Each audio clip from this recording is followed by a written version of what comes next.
We have the honor and privilege of welcoming you to the great city of Minneapolis.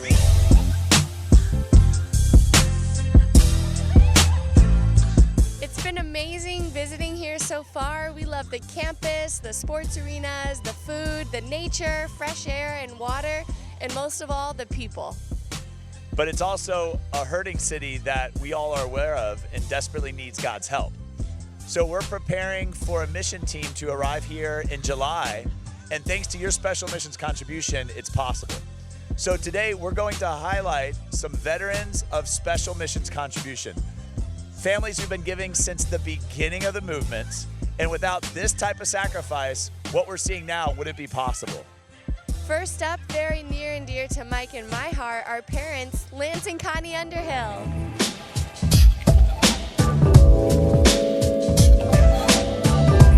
Greetings from Long Beach, South Region here in LA. As you can see, the Queen Mary's behind us. We just love you guys. We're just so grateful to be with you here. When Joey Gregory came to me and asked me, hey, Lance, would you be able to give $10,000? I thought he was joking. I don't know how we could give $10,000, maybe $5,000. The pandemic hit. My business, I thought it was going to close, and instead we actually did maybe triple in sales. And I love Spotlight on Missions. I've done a few videos myself, and when I saw Spotlight on Missions, I was very encouraged, and it really helped my heart because disciples, young disciples, single, giving so much, really challenged me.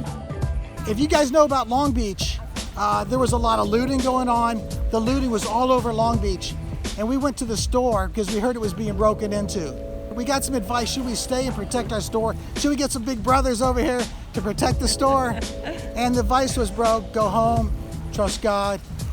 So we prayed about it. We said, God, help everyone to go around us, to pass by our store, like in the Exodus.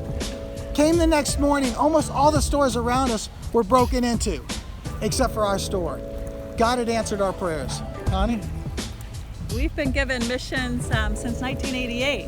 When we came down from Portland to come to the LA church, that's where Magnolia was met here in LA. Every year God has just allowed us to meet it, and it just made my faith increase. My 3 sons all went out on mission teams. And then we went to Brazil, and it was amazing because when we went to Brazil, that's where our son Joey was, and we got to see what happened with the mission money and just the hearts of the people, the gratefulness. Something dear to my heart is Brittany. She actually was in Syracuse, and she went on the mission team to Chicago. And as you know, the story goes, she met this handsome, charming young man named Michael. They were married, and now I have beautiful 2 grandchildren. And now they're going out. The mission money is going out to help the Minnesota team. And we're so grateful to see them go, how happy the kids are, and just to see the hurting city be able to have a great group there that's going to help win the world. Yeah. And I know it's not an accident that Minneapolis is being planted right now. Right with all this happening in Minneapolis, all the riots that started there and the chaos that went around the country, we're going to Minneapolis. We're actually going to be able to go for a couple weeks, but we're excited. Our son Mike and Brittany, the grandkids, and the mission team is going to Minneapolis. Pray for them. This is what mission does. It changes the world one city at a time.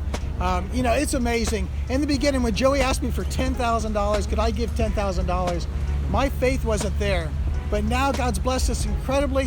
I never thought we could hit 10,000, but now we're able to hit 20,000. To God be all the glory in that. Next is a hero in the faith who's been giving missions since the beginning.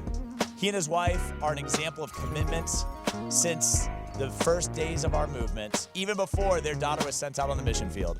I give you Tony Untalan. Hi, I'm Tony Untalan, and I'm one of the Kingdom Shepherds in the new movement, and I live in Orange County, California. Blessed to be married to my wife, Therese, actually coming up on 32 years this year. Make that 33. Missions has always been an important part of my life. I know from the very first time when I studied the Bible, I was taught that it was an act of my worship. Because of missions, lives would be saved. Coming from Guam, my wife and I were both saved because of missions contribution. And because we give missions every year, I'm always prepared for it. You know, I make it easy on myself because after I give my missions, I'm already working on the next one. And I'm always looking for different things, whether it's garage floor, whether it's landscape drawings, whether it's doing finish work or plumbing, electrical work. You know, I use the talents that I've been given. And so I really appreciate all the things that I've been able to do. And as I think about missions, I also think about my daughter and my son-in-law leading the church in Manila. It's more personal now from that standpoint. I just know that I'm going to work a lot harder than I've worked before because of the fact that they're out in the mission field. Recently, when they ask us what our pledge is, you know, we actually start at the bare minimum that they give us. If it's $5,000, that's the bottom for us. We usually give a lot more on top of that because you know, we know that there's going to be a gap somewhere. We already have it on our hearts to give more. At the same time, I pull in brothers to help me do some of these projects so that they can make their missions pledges as well. If I've already made what I pledged, I usually give them all the money from the projects that we work on. You know, it's been amazing. I mean, just to think that from the 25 would-be at our first midweek in Portland to give missions contribution from church number 1 to where now we have over 100 churches in the movement. It's been an amazing ride to think that it's coming up on 17 years this July, to see 25 disciples at our first midweek in Portland to where there's over 7,000 today. I can't believe what God has done. I mean, the Bible is true where it says that our eyes get to see what the prophets and the kings long to see. We have deep convictions about giving, that we don't miss weekly contributions and we don't miss missions contributions as well. You know, when I think about even prior to becoming a disciple, I think about I denied myself nothing that I wanted. Whatever it is I wanted, I bought. Whatever it is I needed, I bought. But to think that that's all secondary now because God comes first when it comes to our giving.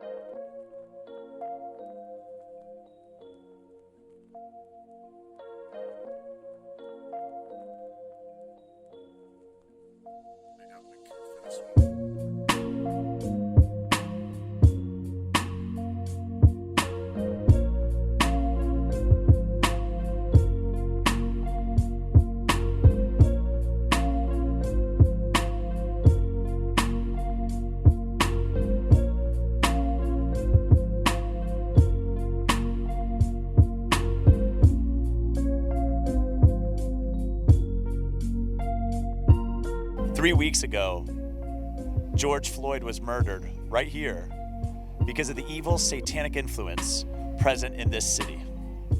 This has been happening for so long, but the only answer for the evil in men's hearts is getting Jesus into the picture, and a church of sold-out disciples is coming here to do just that.